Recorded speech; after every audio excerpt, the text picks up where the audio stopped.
Amigos y hermanos en la fe, un abrazo en el amor de Cristo para todos ustedes.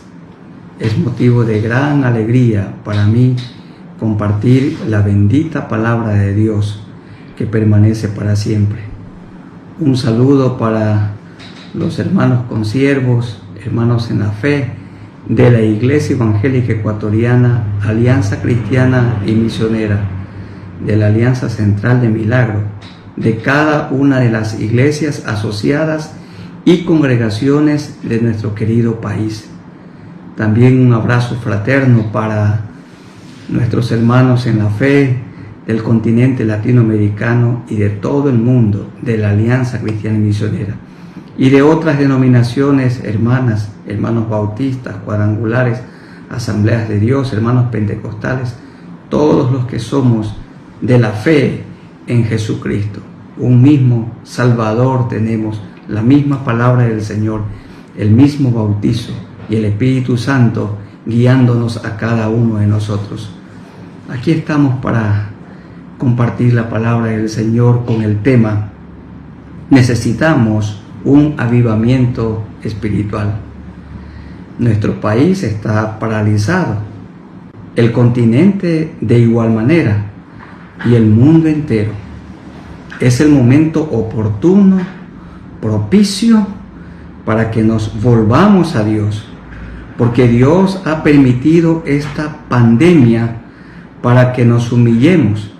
Todos reconocemos en este momento que solo nos queda Dios, el Rey del universo, y Jesucristo, quien tomó forma humana. Jesucristo es el Dios encarnado, el Dios eterno, el único Dios verdadero, vino a vivir en medio nuestro para darnos ejemplo y para morir por nosotros en la cruz del Calvario.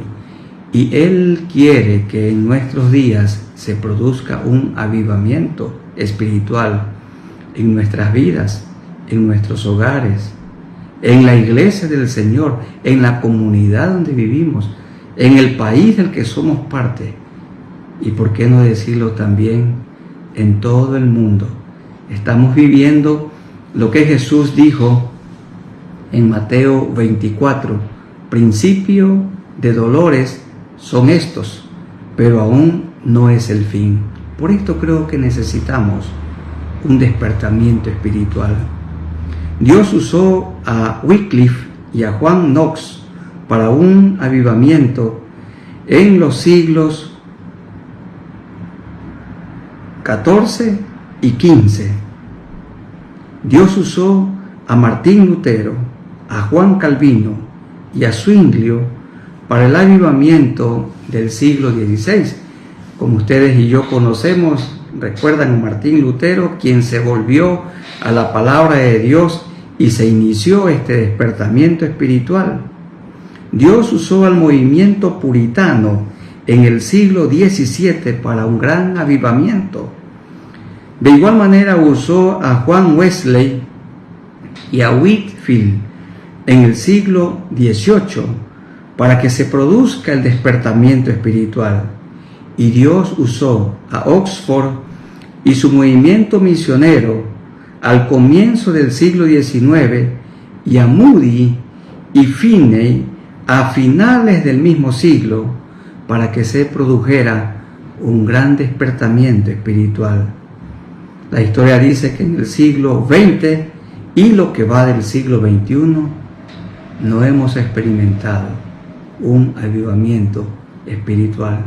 Lo necesitamos. ¿Y cómo puede suceder esto? Dios lo puede hacer.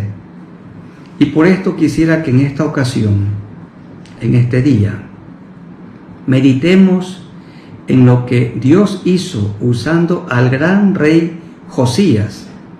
Su padre Amón fue un rey muy malo. Su abuelo Manasés, muy malo.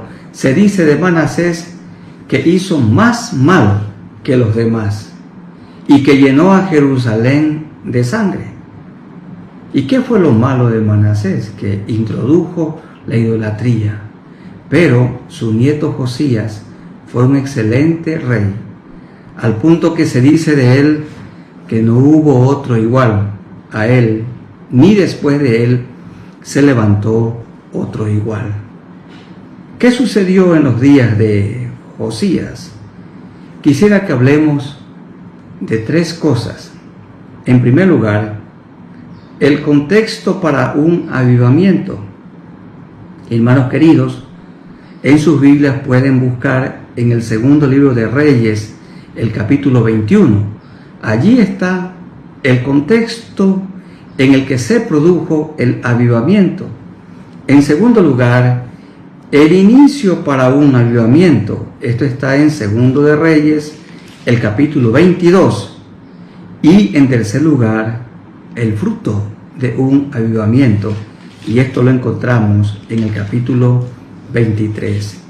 Quisiera entonces que nosotros busquemos en nuestras Biblias, en el segundo libro de Reyes, el capítulo 21, y allí vamos a encontrar el contexto para un avivamiento. Manasés fue un rey de Judá.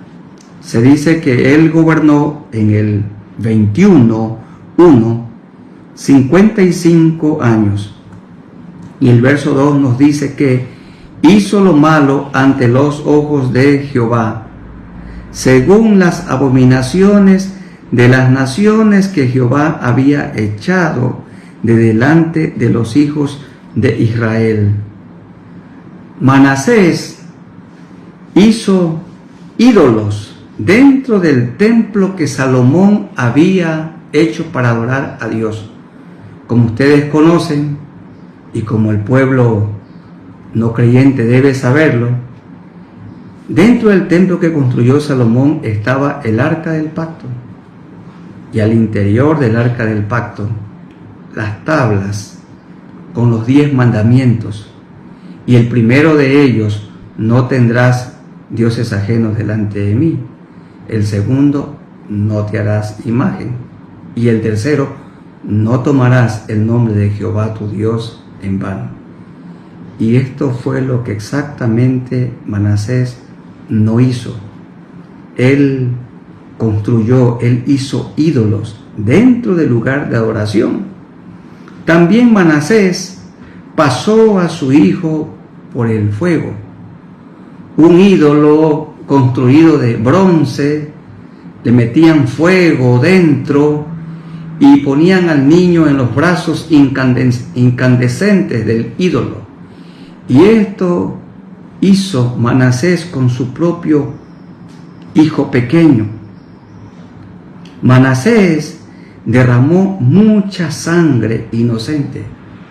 Dice la Escritura en el verso 16: hasta llenar a Jerusalén de extremo a extremo de sangre.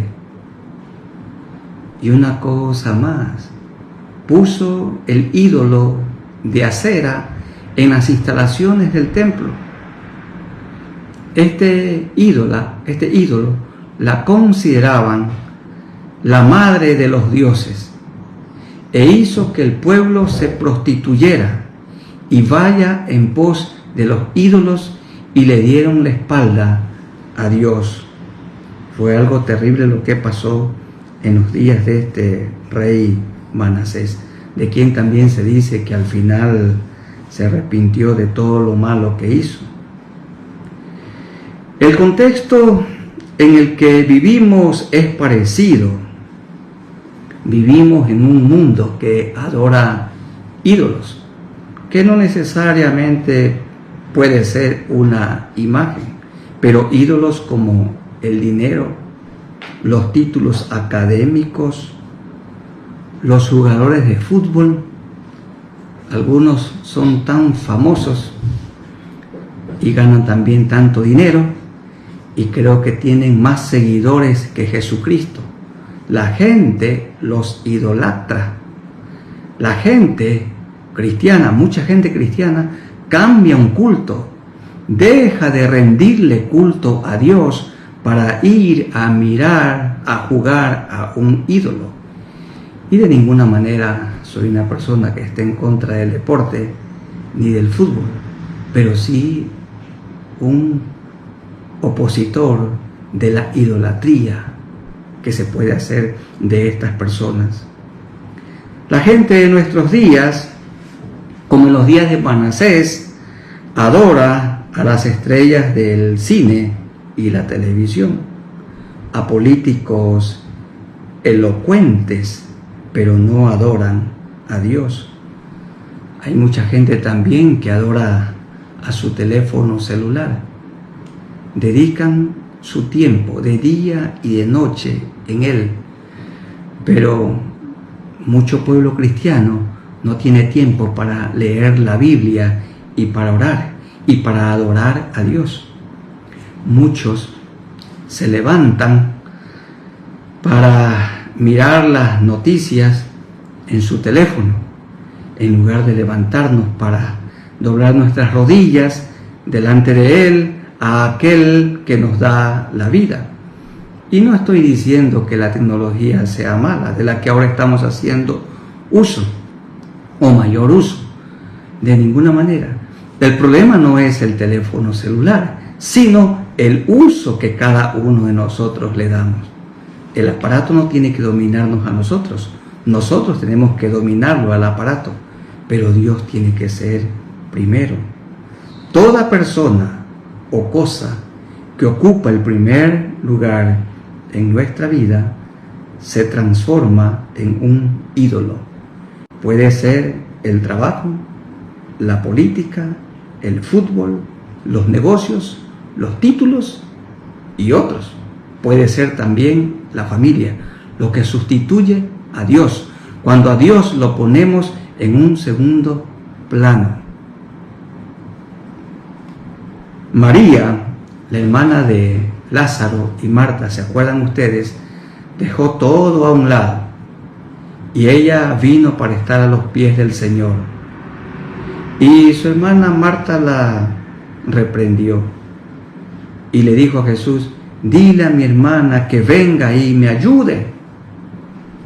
Y le dijo el Señor: Marta, Marta, turbada estás con tantas ocupaciones, pero una sola cosa es necesaria y María ha escogido la mejor parte. ¿Y cuál es la mejor parte? Estar a los pies del Señor para oír su palabra, para oír sus instrucciones, para oír su voz. Y cuando Él nos habla por medio de la palabra, nosotros le hablamos a Él por medio de la oración. Nos postramos y nos humillamos delante de Él. Amada iglesia, sí creo que a veces la iglesia está tan ocupada, con mucho trabajo, haciendo trabajos para Dios, sin Dios. Y el Señor, como lo hemos dicho en otras ocasiones, demanda de nosotros no más actividades, sino más intimidades.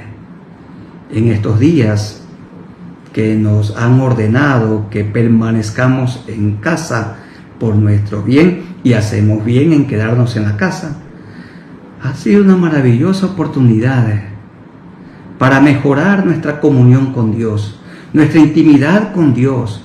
Hemos tenido mayor tiempo para deleitarnos con la familia en la palabra de Dios, para orar, y esto ha dado gran consuelo a nosotros, porque Él lo está controlando todo.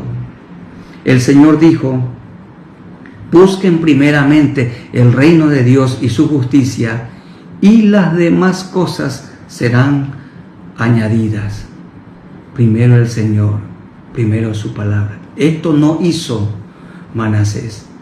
El contexto en el que le tocó reinar a Josías era un contexto hostil, era un contexto pagano. ¿Qué les parece? Los ídolos dentro del templo.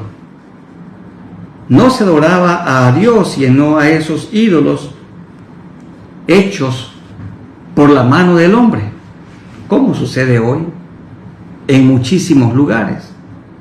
La gente no adora a Dios, la gente adora a un ídolo, aunque algunos dicen que a través de ese ídolo llegan a Dios, pero eso no dice la Escritura en ninguna parte. Lo que la Biblia dice claramente, que hay un solo camino Hay un solo mediador para llegar a Dios el Padre, y es Jesucristo y ninguna otra persona. No hay mediadores ni mediadora. Hay un solo mediador, Jesucristo. Dios, el Dios eterno, que se hizo como uno de nosotros, vino a esta tierra para mostrarnos el camino a Dios. Con Josías, en segundo lugar, se inició un avivamiento. Y el inicio del avivamiento lo tenemos nosotros en el segundo libro de Reyes, el capítulo 22. Allí se nos dice que Josías comenzó a reinar cuando era todavía un niño, 8 años de edad, pero seguramente lo hizo con tutores. Pero el avivamiento comenzó en un rey que buscó a Dios de todo su corazón. El rey se convirtió, este rey Josías se convirtió, y convertirse significa que este rey dejó de hacer lo malo de toda su alma y de todas sus fuerzas, se convirtió al Señor, como dice Segundo de Reyes, el capítulo 23, el verso 25, conversión verdadera. El avivamiento comenzó cuando encontraron la Biblia, encontraron la palabra de Dios, el libro dentro del templo. ¿Qué les parece, amada iglesia? La Biblia estaba perdida en el templo. El libro se había extraviado dentro del lugar de adoración. Así como sucede en muchos hogares. La gente tiene la Biblia, tienen una copia, pero no la abren, no la leen, no meditan en ella. Fue el sacerdote, el sumo sacerdote Hilcías, el que encontró el libro. Y entonces el sumo sacerdote le entregó el libro a Safán. Este es el escriba del rey. Y quien lo leyó, luego que Safán lo leyó, lo llevó delante del rey Josías y se lo leyó al rey Josías. Y cuando el rey Josías oyó la lectura del libro del Pentateuco, seguramente Deuteronomio, y cuando él oyó todo lo que se había escrito que iba a suceder si el pueblo de Israel se apartaba de Dios, dice la Escritura que él rasgó sus vestidos. Por favor, en el capítulo 22, los versículos 10 y 11. Asimismo, el escriba Safán declaró al rey diciendo: el sacerdote Hilcías me ha dado un libro. Y lo leyó Safán delante del rey. Y cuando el rey hubo oído las palabras del libro de la ley, rasgó sus vestidos. ¿Qué significaba rasgarse la vestidura? Significa que el rey se compungió de corazón, que el rey sintió una profunda tristeza. ¿Y saben qué más? Rasgarse el vestido indica que en el rey hubo un genuino arrepentimiento.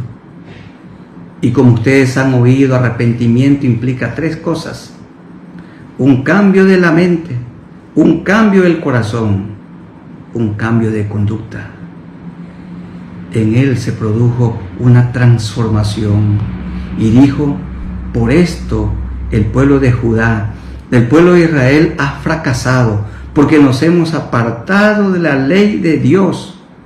La Biblia estaba perdida, la Biblia estaba guardada, y el lugar de adoración lo habían llenado de ídolos, y el pueblo no adoraba al Dios verdadero, sino a las criaturas y figuras hechas por manos de hombres. Como se puede adorar un bonito automóvil, o una casa, o un yate, y otros objetos de adoración. Josías entonces envió a sus colaboradores para que preguntaran a algún profeta sobre lo escrito en el libro. Es decir, él mandó a averiguar si el castigo del cual se hablaba en el libro se lo iba a aplicar o no. Entonces fueron donde la profetisa Hulda, y ella dijo que efectivamente Dios iba a cumplir su palabra. El castigo estaba predeterminado en Deuteronomio capítulo 28, versículos 15 al 68. Allí se advierte todo lo que al pueblo de Israel le iba a suceder por haberle dado la espalda a Dios, como lo dice la palabra, y como está claramente en el Evangelio según San Mateo 24, 25, palabras literales de Jesús, y en todo el libro de Apocalipsis muy claro, el mal, la gran tribulación que vendrá de parte de Dios a este mundo, buscando que el mundo se arrepienta. Habrá un momento de ira, del cual muchos de nosotros creemos el Señor nos guardará, porque antes de este tiempo de ira, el Señor arrebatará a su iglesia, de la que somos parte. Y entonces es hermoso lo que la profetisa Hulda envió a decir al rey Josías. Le dijo que el mal no vendría en sus días, que el mal quedaba postergado. ¿Por qué? Por lo que Josías hizo. Josías había leído la palabra de Dios. Dice, por cuanto oíste las palabras del libro. Esto está en el 22:18. 22:19. Y tu corazón se enterneció. El duro corazón de un hombre, el orgulloso corazón de un rey, el terco corazón de un gobernante, se volvió como el corazón de un niño, se enterneció. Bien dice la Escritura, bien dijo el Señor, que si no nos volvemos como un niño, no entraremos en el reino de los cielos. ¿Y por qué como un niño? Porque ustedes saben cómo son los niños. El niño de una obrera, de una empleada, de una persona que sirve en la cocina, puede jugar con el niño, con el hijo de una reina, cuando son pequeños. Cuando crecen ya no. Son muy sencillos. No hacen todavía acepción de personas. Los niños cuando son pequeños, jugando hasta pueden discutir y pelear, pero inmediatamente se reconcilian, no guardan rencor. Los niños todavía no han aprendido a ponerse la máscara como nosotros. Ellos se muestran tal como son. Y por esto Jesús dijo, si no se vuelven como niños, no podrán entrar en el reino de los cielos. Y esto fue lo que sucedió en el corazón del rey Josías. Su corazón se enterneció. Queridos hermanos, quisiera que busquemos en nuestras Biblias, en el capítulo 22 del segundo libro de Reyes que estamos estudiando, en los versículos 18 y 19. Notamos que allí encontramos 4 palabras. Son 4 verbos en la primera persona del singular, el tiempo pasado.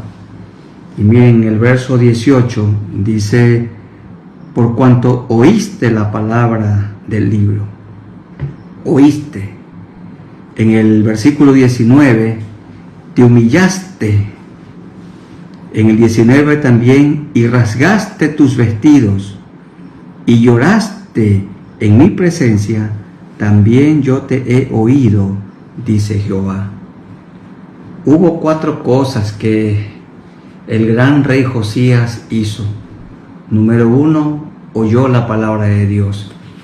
Se la leyeron, él la leyó, se convenció que era la infinita palabra de Dios, que por no haberla cumplido al pueblo de Israel le había ido muy mal, le habían dado la espalda a Dios y lo habían reemplazado con ídolos. El rey Josías oyó la palabra de Dios. En segundo lugar, el rey Josías se humilló delante del Señor con todo su corazón, se postró, se consternó. En tercer lugar, rasgó sus vestidos.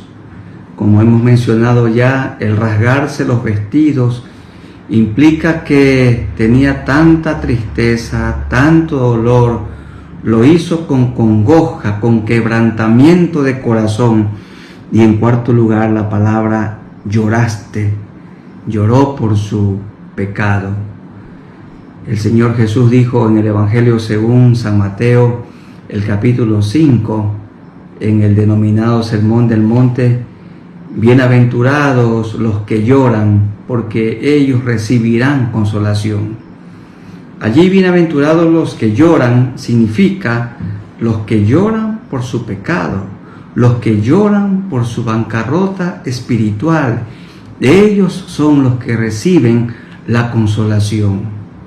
Entonces Dios inicia un avivamiento por medio de un rey humillado, quebrantado, arrodillado delante del Señor, llorando delante del Señor por su pecado o por sus pecados y por los pecados del pueblo. Y el Señor lo perdonó y el Señor lo ayudó de una manera poderosa. Hemos visto hasta aquí que en el capítulo 21 del segundo libro de Reyes tenemos nosotros el contexto para un avivamiento. Era un contexto muy malo, pagano. El templo de Jerusalén, en el que se le rendía culto a Dios, se había transformado en un lugar idolátrico. Era un lugar de prostitución.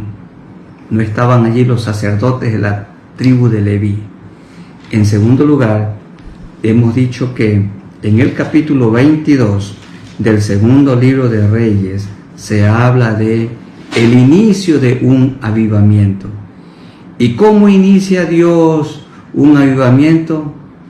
Con un corazón quebrantado, con un hombre humillado, el mismo rey, la máxima autoridad y todo el pueblo también. Cuando hallaron el libro, cuando hallaron la Biblia que estaba perdida, la leyeron y se persuadieron que era la palabra de Dios y que no la habían obedecido. Por esto le había sobrevenido todo este mal. Fue la profetisa Hulda la que le dijo al rey que el mal que estaba predicho en Deuteronomio 28, 15 al 68 quedaba postergado para luego de su reinado, porque durante el reinado de Josías hubo gran bendición y el pueblo siguió a Dios, adoró a Dios y en todo momento le obedeció. Y en tercero y último lugar, en el capítulo 23 tenemos nosotros el fruto de un avivamiento. En el capítulo 23 del segundo libro de Reyes, desde el versículo 1, y tenemos esta verdad hasta el versículo 30. ¿Cuál fue el fruto del avivamiento? Número 1. El rey Josías convocó a todo el pueblo delante de Dios, y dice el verso 2 que fueron convocados todos los del pueblo, pequeños y grandes, jóvenes y ancianos, ricos y pobres, y leyó. Él mismo leyó oyéndolo ellos todas las palabras del libro del pacto que había sido hallado en la casa de Jehová. Leyó al pueblo la ley. Muchos comentaristas dicen que, a los que me uno, que se leyó todo el libro de Deuteronomio. Qué hermoso es este libro, qué contenido. Si los gobernantes de la tierra, si los que presiden, estudiaran de manera muy especial el libro de Deuteronomio y en el Nuevo Testamento, Santiago, qué gran bendición, qué riqueza que hay allí para dirigir, para presidir. Convocó a todo el pueblo en asamblea, les leyó el libro y todo el pueblo se humilló también, el pueblo lloró delante del Señor, se convirtieron de sus malos caminos, se arrepintieron y se volvieron a Dios, y se produjo este avivamiento. En segundo lugar, en los versos del capítulo 23, el verso 3, dice que hicieron pacto delante del Señor, y poniéndose el rey en pie junto a la columna, hizo pacto delante de Jehová, de que irían en pos de Jehová, y guardarían sus mandamientos, sus testimonios y sus estatutos con todo el corazón y con toda el alma, y que cumplirían las palabras del pacto que estaban escritas en aquel libro. Y qué interesante, hermanos míos, la última parte del versículo 3, y todo el pueblo confirmó el pacto. El pueblo y el rey hicieron pacto delante del Señor, diciendo que no abandonarían ahora el libro, que lo iban a leer, lo iban a interpretar correctamente, pero lo más importante, prometieron obedecer la palabra de Dios para enseñarla al pueblo y para predicarla a aquellos que no conocen a Dios. Eran los sacerdotes y los levitas los encargados de enseñar la palabra del Señor a todo el pueblo, y en el hogar los encargados de enseñar la palabra de Dios eran los padres. Y hoy seguimos siendo los padres los responsables delante del Señor para la lectura, interpretación, obediencia de la bendita palabra de Dios. Otra vez el consejo: en estos días de quietud, en estos días que estamos nosotros en nuestras casas, qué importante es que los padres convoquemos a nuestros hijos, cada uno con su Biblia, para leer la palabra de Dios. Mi consejo es leerla desde Génesis 1:1 hasta Apocalipsis 22:21. Cuando terminamos de leer la Biblia una vez, otra vez de Génesis 1:1 a Apocalipsis 22:21.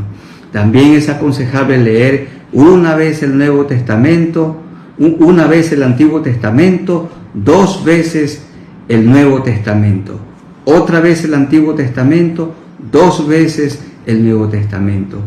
Y nuestras vidas serán grandemente enriquecidas y nuestros hijos serán diferentes, porque mientras más estudiamos la palabra de Dios y la obedecemos, más nos parecemos a nuestro Señor Jesucristo, a quien amamos y a quien seguimos fielmente. Él es el modelo y el ejemplo a seguir. El pueblo se volvió a Dios, se volvió a la palabra. En segundo lugar, notamos también que el pueblo hizo el pacto y sabemos históricamente que lo cumplió mientras Josías vivió. En tercer lugar, el rey Josías quitó de la casa de Jehová la idolatría. Y aquí tengo algunas cosas escritas que han sido sacadas del capítulo 23. Por ejemplo, sacaron del templo los utensilios que habían sido hechos para Baal y Acera. Esos utensilios estaban en el lugar de adoración, en el lugar donde estaba el arca del pacto, y dentro del arca del pacto las tablas con los 10 mandamientos. y los primeros mandamientos. El número 1, no tendrás dioses ajenos delante de mí. El número 2, no te harás imagen. El número 3, no tomarás el nombre de Jehová tu Dios en vano. Y notamos que el templo estaba lleno de ídolos. En segundo lugar, quitó a los sacerdotes idólatras que ministraban en el templo, y en lugar de esos sacerdotes idólatras, Josías puso allí en sus oficios a los sacerdotes de la tribu de Leví. Todo sacerdote era un levita, pero no todo levita era un sacerdote. También derribó los lugares de prostitución idolátrica que había dentro del templo. Esto nos dice el versículo 7 del capítulo 23. Derribó los altares que habían construido Salomón, Acaz y Manasés. Recuerdan ustedes que el rey Salomón, lamentablemente, a cada una de sus mujeres paganas les edificó un altar. Acaz también puso otros lugares altos.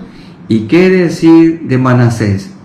Su padre, Ezequías, su padre, había quitado los ídolos, pero el rey Manasés los volvió a poner en esos lugares altos para que el pueblo se prostituyera.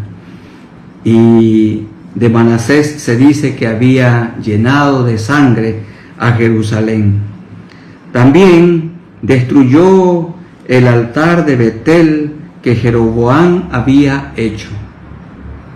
Como ustedes recuerdan, Jeroboam, el referente malo, de quien se dice el que hizo pecar a Israel. ¿Qué fue lo malo que hizo él? Edificó 2 lugares altos y puso en esos lugares altos 2 becerros de oro, uno en Betel y el otro en Dan, y el pueblo se prostituyó. Esto lo hizo Jeroboam para impedir que los verdaderos adoradores vayan a Jerusalén para adorar al Dios vivo. Y Josías destruyó esos altares como lo predijo un profeta. Y mató a los sacerdotes que servían a los demonios en los lugares altos. Y esto lo tenemos nosotros en el versículo 20, estamos en el capítulo 23 del segundo libro de Reyes, el verso 20. Mató además sobre los altares a todos los sacerdotes de estos lugares altos. También barrió a los encantadores y a los adivinos. Se dice del rey Josías en el segundo libro de Reyes, el capítulo 23, por favor, el versículo 25, tengan la bondad, hermanos y amigos: no hubo otro rey antes de él que se convirtiese a Jehová de todo su corazón y de toda su alma y de todas sus fuerzas, conforme a toda la ley de Moisés, ni después de él nació otro igual. Este hombre se humilló de todo corazón. Este hombre buscó a Dios de todo corazón y se mantuvo. Su conversión, su arrepentimiento no fue una conversión transitoria, sino verdadera y duradera. Y todo el tiempo que el gran rey Josías gobernó el reino del sur, hubo paz, hubo gran bendición, y todo el pueblo junto a él buscó a Dios y adoró a Dios, porque se convirtió de todo su corazón. Queridos hermanos y amigos, necesitamos un avivamiento espiritual. Necesitamos un tiempo de refrigerio, un tiempo de volvernos a Dios. Necesitamos un despertamiento espiritual. Y hemos dicho que en el capítulo 21 del segundo libro de Reyes, el Señor nos habla del contexto en el que se produjo el avivamiento. Era hostil, era pagano, todos alejados de Dios. En segundo lugar, en el capítulo 22 se habla de el inicio de un avivamiento. ¿Y cómo inició todo avivamiento? Como lo vimos al comienzo en la introducción. Los avivamientos siempre comenzaron cuando los hombres y mujeres se humillaron delante de Dios, cuando el pueblo regresó a la palabra de Dios. No hay duda, en los días de Martín Lutero hubo un avivamiento. Y comenzó cuando este hombre se volvió a la palabra, a la sola escritura. Y entonces eso perduró mucho tiempo y hasta hoy. Y en el capítulo 22 se habla del inicio de este avivamiento, cuando, como dice la palabra, fue el sumo sacerdote Hilcías el que halló el libro. La Biblia estaba perdida dentro del templo y se la dio a Safán, quien la leyó. Luego Safán trajo el libro al rey y se lo leyó al rey. Y cuando el rey oyó la lectura de este libro, se humilló, se quebrantó, lloró, rasgó sus vestiduras y se volvió a Dios de todo corazón. Y en tercer lugar, hemos hablado de el fruto del avivamiento. Y el fruto de un genuino avivamiento lo tenemos en el capítulo 23.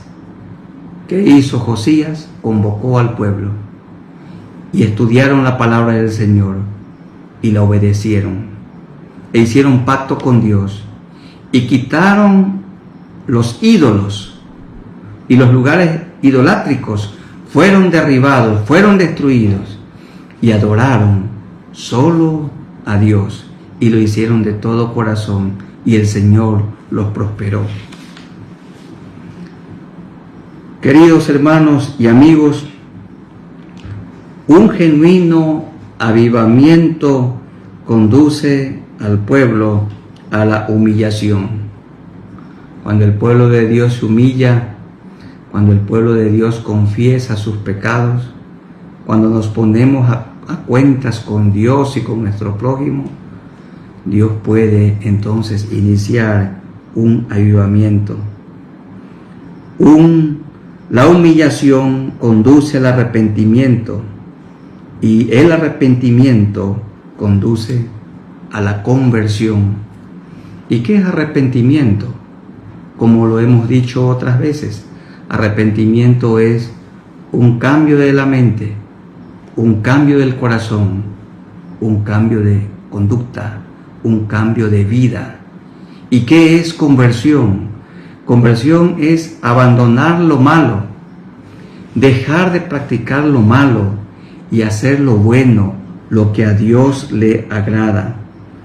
Un avivamiento conduce a la restauración de las vidas, los hogares, las familias, un país, un continente. El genuino avivamiento comienza cuando nos volvemos al Señor de todo corazón. Recuerden, hermanos y amigos, hay 4 cosas que el gran rey Josías hizo. Primero, oyó la palabra de Dios. Le dijo la profetisa Hulda, por cuanto oíste la voz de Dios. En segundo lugar, le dijo Hulda, por cuanto te humillaste. El rey se humilló. En tercer lugar, el rey rasgó sus vestidos, rasgaste tus vestiduras, en señal de dolor, en señal de quebrantamiento. Su corazón fue compungido. Y en cuarto lugar, lloraste delante de Dios. Josías oyó la palabra de Dios. Josías se humilló delante de Dios. Josías rasgó sus vestiduras ante el Señor, y Josías lloró delante del Señor, gimió porque reconoció que había ofendido a Dios. Queridos hermanos, esto podemos hacer nosotros hoy. Tenemos que volvernos a Dios en humillación. Tenemos que regresar a la palabra con todo nuestro corazón. Si hacemos nosotros hoy como Josías y el pueblo hicieron, comenzará también Dios en nuestras vidas y en nuestros hogares y en nuestras congregaciones un genuino avivamiento. Quisiera que en esta ocasión, en este momento, oremos al Señor y vamos a orar por dos grupos de personas. En primer lugar, orar por nuestros hermanos en la fe y por algunos que tengan que confesar sus pecados, que lo hagan en este momento. Y en segundo lugar, vamos a orar por aquellos amigos que nunca le han confesado sus pecados a Dios, no se han arrepentido, no se han convertido, no han recibido a Jesucristo como Salvador, y pueden hacerlo en este mismo instante, porque el Señor es bueno y para siempre su misericordia. Josías celebró una gran Pascua, y en la Pascua se mataban muchos corderos. Los corderos o los animales morían en lugar de las personas. Hoy no es necesario o necesaria una matanza de animales, porque Jesucristo, el Cordero de Dios, ya murió y Él quita el pecado del mundo. Él no cubre el pecado como los sacrificios del Antiguo Testamento. Su sangre no cubre, no tapa. Su sangre limpia de todo pecado y de toda maldad. Vamos a inclinar nuestros rostros donde estamos y oremos al Señor con todo nuestro corazón.